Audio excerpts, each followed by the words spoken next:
Hi everyone, welcome to week 4. This week we're going to be discussing some more sort of residual stuff in Descartes, clarifying some of his fundamental and central concepts, and then we're going to begin to talk about Spinoza.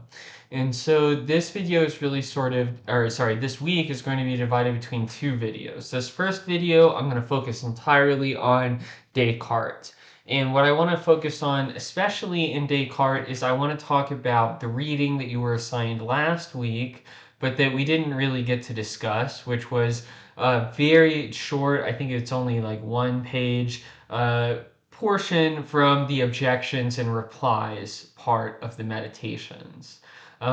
This section of the meditations is really interesting because like before Descartes published the meditations, he circulated it amongst a lot of philosophers that are really significant for the early modern period and sort of got their objections to his philosophical system and replied to them. And, he comes to the conclusion, of course, that his own system is right and none of the objections quite capture, what he's after, right? But this really helped, I think, sort of develop a legacy of Cartesianism, right? There was like already with the publication of Descartes, you sort of knew like, okay, this is kind of like what an empiricist would say. So like Thomas Hobbes was someone who replied to Descartes' meditations, and Descartes had a back and forth with him. Another figure that's sort of important, his name is Arnauld, and he's a French philosopher, and he comes up a lot as a correspondent with a lot of the more canonical authors that we're going to be discussing. So, just this is really interesting because it sort of cements Cartesianism as like a worldview. Like, this is how Cartesianism responds to all of these different kinds of objections, right? We don't have the time to go through them all, but there's one specific clarification that Descartes makes that I think is really, really fascinating. And then the other text that we're going to talk about is what you were assigned this week, which is a little section of the first part of a giant work that Descartes wrote called The Principles of Philosophy. Now, normally philosophers, if they read this at all, will only read the first part because the first part is really Descartes' discussion of metaphysics, right? And so it's really relevant for what we're trying to do here. Um, Also, understanding Descartes' analysis of substance will let us really understand what's going on in Spinoza and also Leibniz, who's a rationalist philosopher that we're going to read later. Really, I think the key to understanding the rationalist tradition is to really trace it back to these original debates that are happening sort of in this Cartesian sort of tradition. So, like Spinoza, and I'll talk more about Spinoza in the next video, but Spinoza was originally a Cartesian. He tried to sort of like write his own presentation of Descartes' philosophical system. And so seeing like, what does he change? What does he keep the same? All of that stuff is really, really interesting. And we're going to really hone in on this question of like, what is a substance? Because for the last few classes, we've sort of had this discussion like, oh, okay, Descartes is a dualist, right? He says that there are two kinds of substances.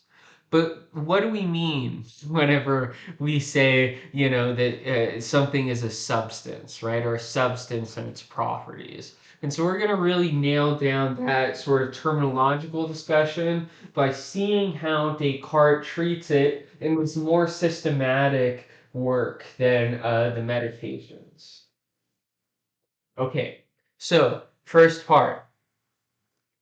At the top, it just says Descartes and Spinoza, and right here, it's the objections and replies. That's, the little tidbit that you read for last week that we're going to be discussing this week.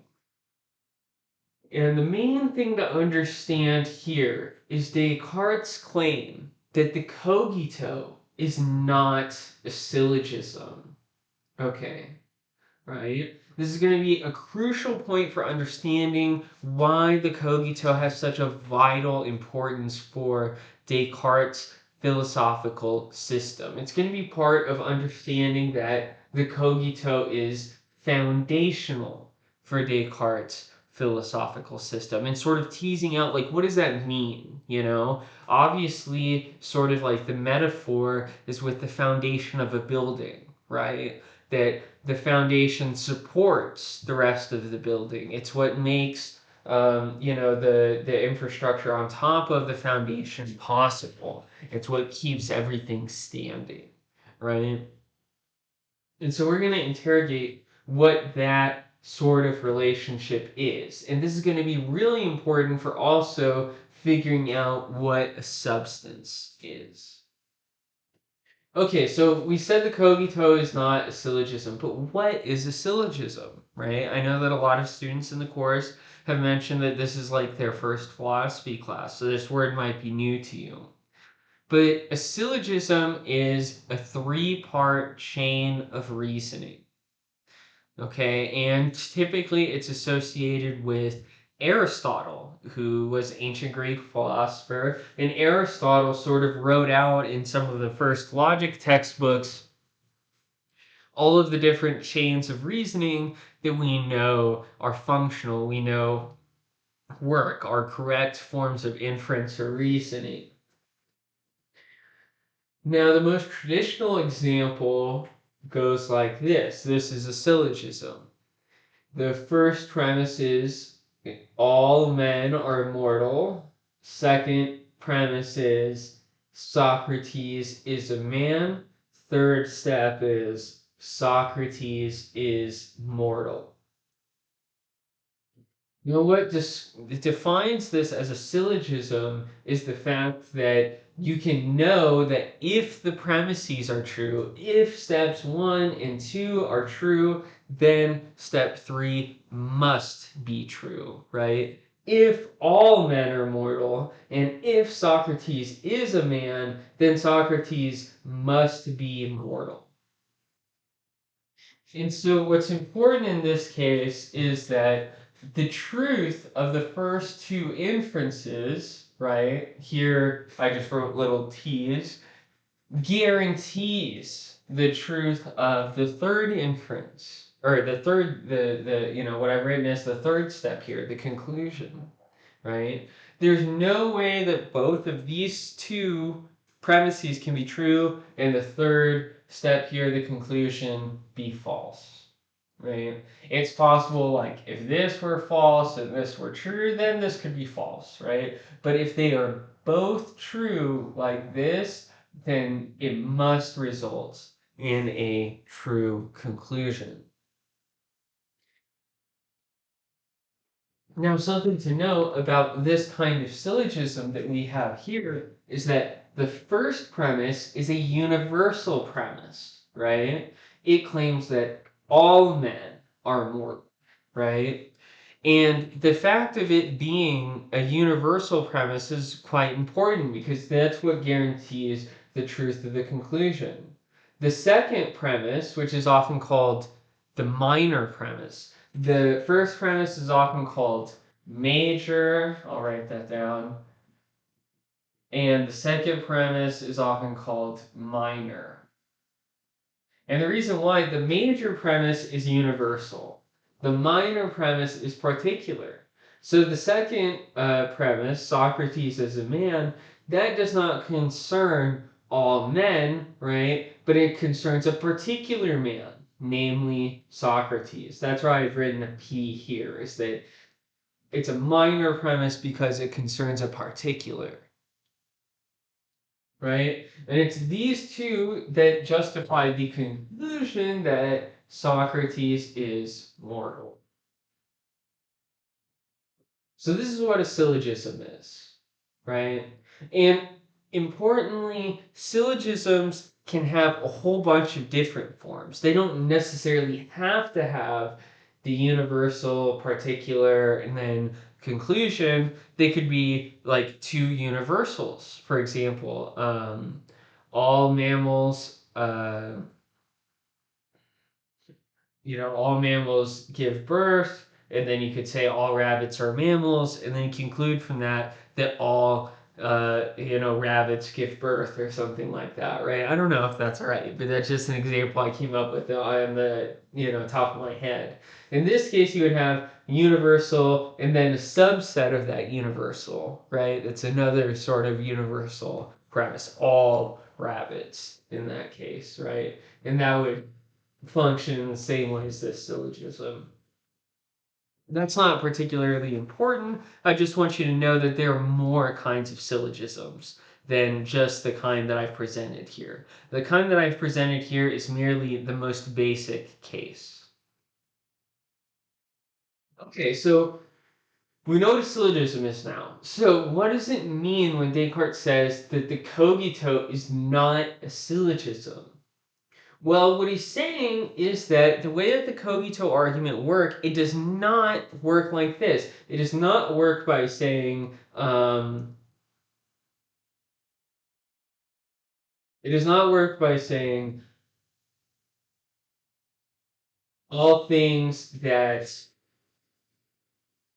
doubt can think, I can doubt, therefore I can think. Right? That's not how the argument works. Why is that not how the argument works? Because if that were true, then the conclusion that like I exist as a thinking thing, right, would depend on the truth of the premises, right? That's what a syllogism is. A syllogism is about correct inferences, right? And what Descartes is claiming is that the cogito is not an inference at all, right?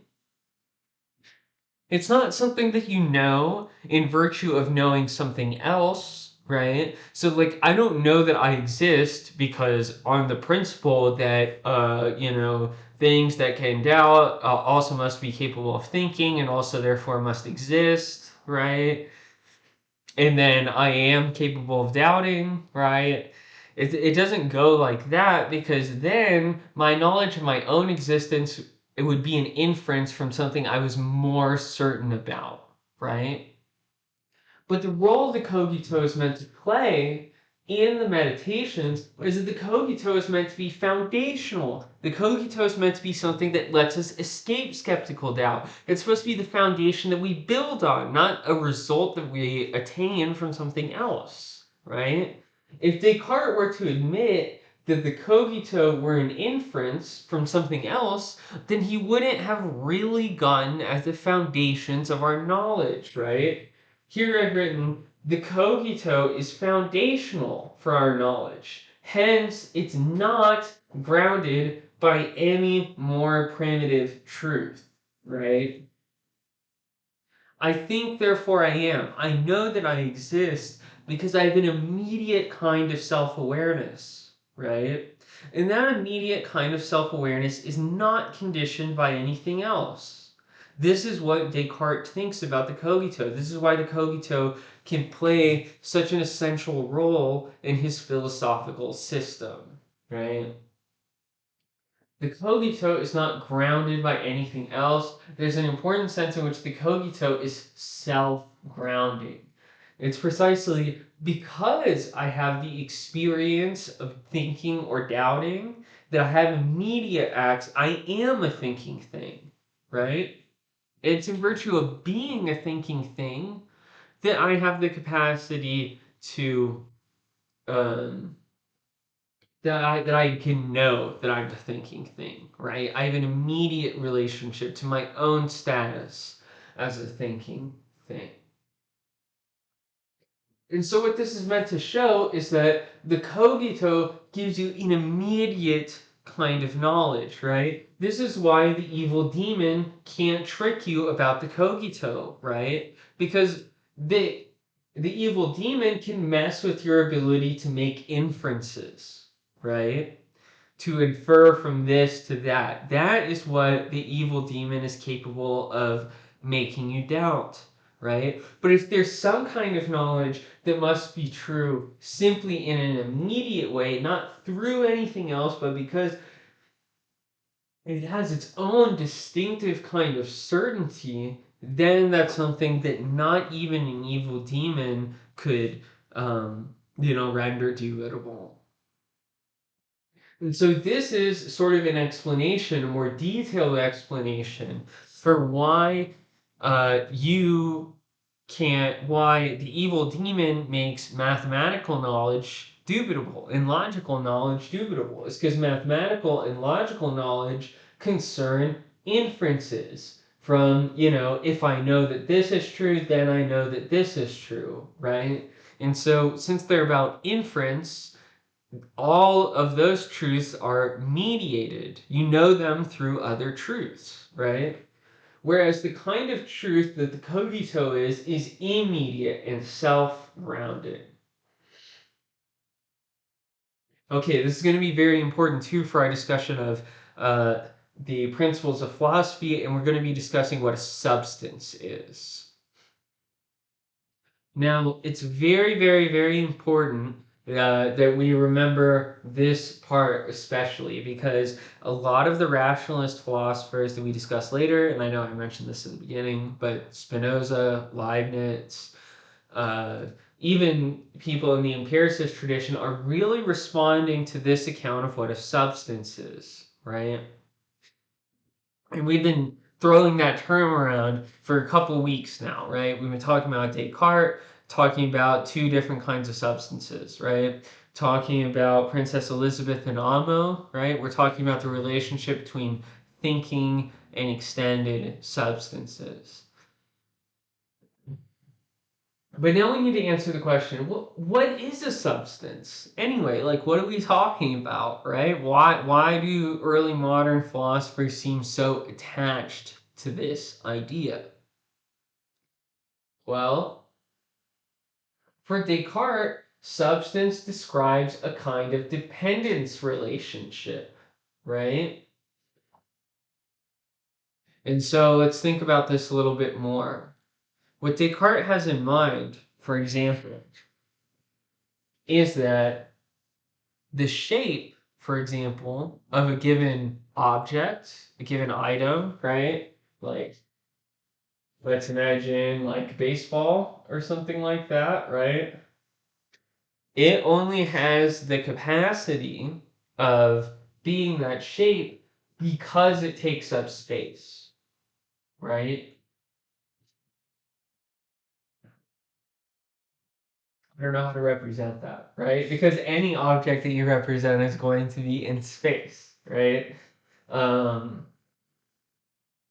And so the idea is the properties of the baseball, like its shape, its size, things like that, all of those things can change.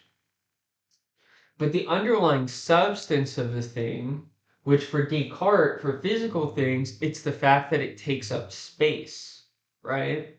That never changes. So we can burn it, we can, cut it up, you can do whatever you like. It still takes up a determinate amount of space. And that property is the essential property, right? That's what belongs to the essence of a material thing, of a body, is that it is extended, right? It is extended in space. And its extension in space is what allows it to take on additional sort of spatial properties like size and location, so on and so forth, right? And so you have a distinction between essential properties that are always the case, right, for that sort of thing. And then you have accidental properties, right? These are properties that can be modified, right? And Spinoza is going to use this terminology a lot. Spinoza is going to talk about modes, right? Descartes also has sort of like a discussion of modifications, right? These are things about the object that can change. And so, what this substance language is really useful for is it lets you locate what are the properties of a thing that are changeable versus what are the properties of a thing that are mere modifications, right? What is what belongs to something's essence versus what is just a fact about how it exists, right? What is the nature of its underlying reality, right? And so the modifications depend on the substance, right? The substantial properties form the condition under which the modifications are possible, right? This is what substance language is ultimately about in the early modern tradition. And hint, hint, just so you know, typically one of the prompts that I have for the final paper is what is a substance in the early modern tradition, right? This is like really, really, really essential stuff to understanding the entire early modern tradition that comes afterwards. Is you're trying to slice up the world into the things that you can know for certain because they form an essential kind of knowledge versus the things that you have to be uncertain about, right? That you can have only incomplete or inadequate knowledge concerning. And how do you come to know those things, right? These are the central questions in the early modern tradition. And it's because of that that terminologically, all of these questions revolve around the concept of substance. Well, what's really interesting about the text that you read, the Principles of Philosophy, and this becomes absolutely crucial issue, especially for Spinoza, right? Is that Descartes says, well, I've kind of used substance in an equivocal way. So to equivocate is to use a term in two distinct kinds of senses, right? And so equivocal is just saying that, that's characterizing how he used the term, right? And so to say that he's been equivocating on the idea of substance is that he says, well, realistically, there are actually two distinct kind of classes of substances. There are absolute substances, right? And absolute substances are substances which are dependent on no other substance whatsoever, right?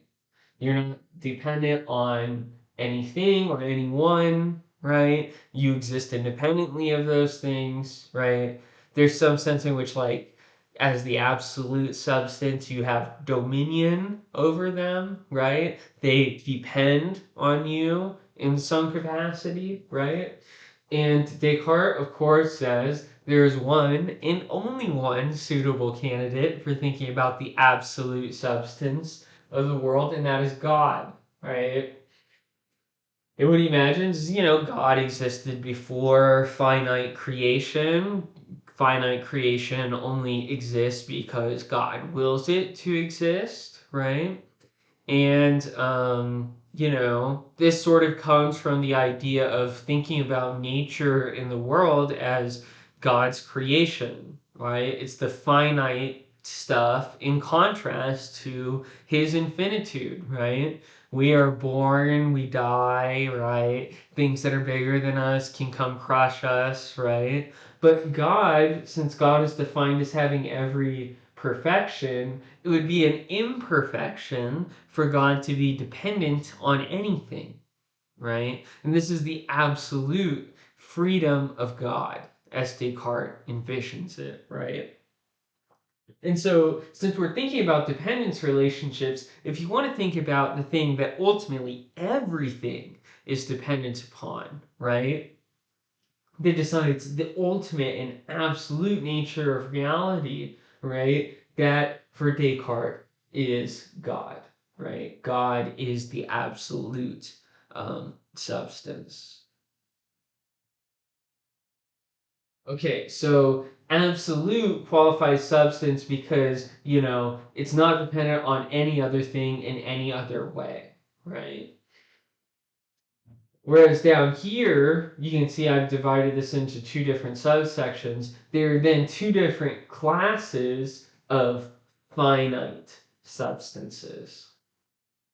And so what is a finite substance? Well, a finite substance is something that displays a relative kind of independence. where these substances are not dependent on any other finite substance, but they are all dependent on the infinite substance or the absolute substance, and that is God, right?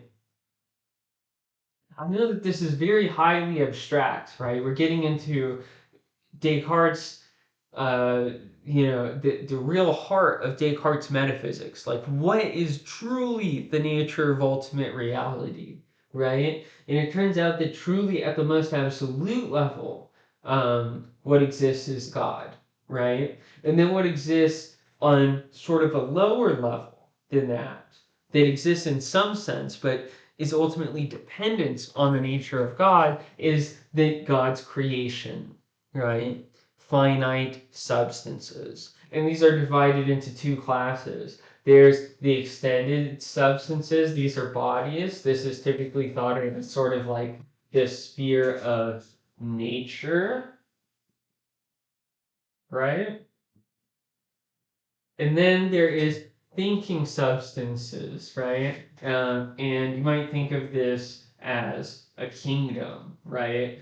Whereas this is like a purely natural order, this is a political order. Like thinking is to sort of in some way participate in God's essence, right? That you in thinking are not restricted like by merely what you can see or what you can hear or what you can sense, right? In willing and in action, in thinking, those are ways that you are self-causing.